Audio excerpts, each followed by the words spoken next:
to another edition of the Benchables. Lindsay Dunn here. Andy McNamara is off this week. We have a special guest host, Asa Rehman, who is an NFL and soccer analyst. So pumped to have you here today because this is a huge week. We're getting it right into it. NFL draft is happening. This is a moment where they can change a franchise drafting a player. This is also a life-changing moment. We saw what happened with Canadian Chase Claypool. But that brings me to you. Who are some of the Canadians or a Canadian you think will get their name called that could help change a franchise? First of all, actually, thank you so much, Lindsay, for giving me this opportunity to join you. I love the shows that you and Andy have been doing.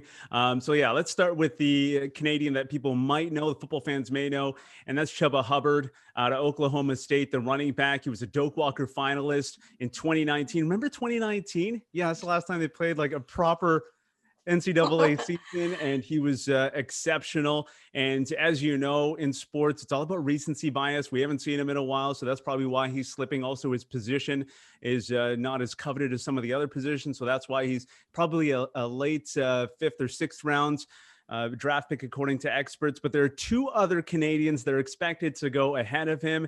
The first one I'm going to mention is wide receiver from Brampton, played at the University of Tennessee, Josh Palmer, 6'1", 210. He's a big receiver who just goes up and gets it. He's got decent speed, runs a 4.51 in the 40, but the thing that separates him from most others is his hands. He's able to go and get 50-50 balls, so he's a big target, and NFL teams would love that. As you mentioned, Chase Claypool, very good at that as well. And then the first Canadian that's expected to be drafted in the NFL draft is Javon Holland. He spent his first 8 years in Coquitlam, BC, before moving to California, eventually playing at the University of Oregon. And he is potentially a shutdown corner, a defensive back that loves to intercept the ball. So he's an exciting player to watch, and he's expected to go in the second or third round. Some people saying he may sneak into the first round. So a very talented player.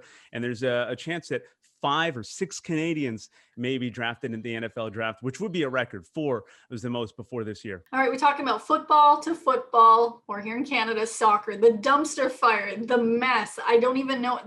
I can't decide if it's one of the dumbest things I've seen in a long time, but what was happening with the Super League and the drama following it. But now we have the UEFA president saying all teams that join the Super League will face consequences.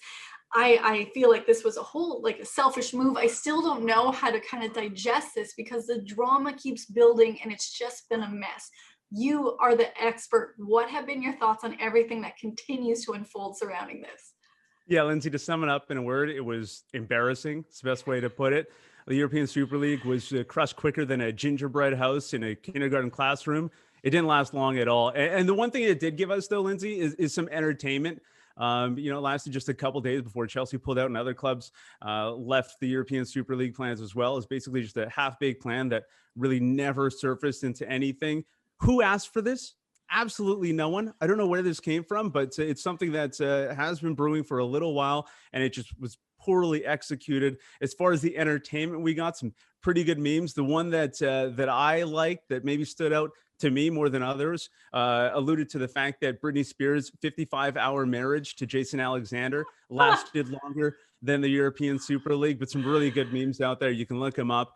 And it really felt like it was a group project put together by popular students thinking they could just walk up to the front of the class and smile and win over their peers and get their A, and no one did any of the work.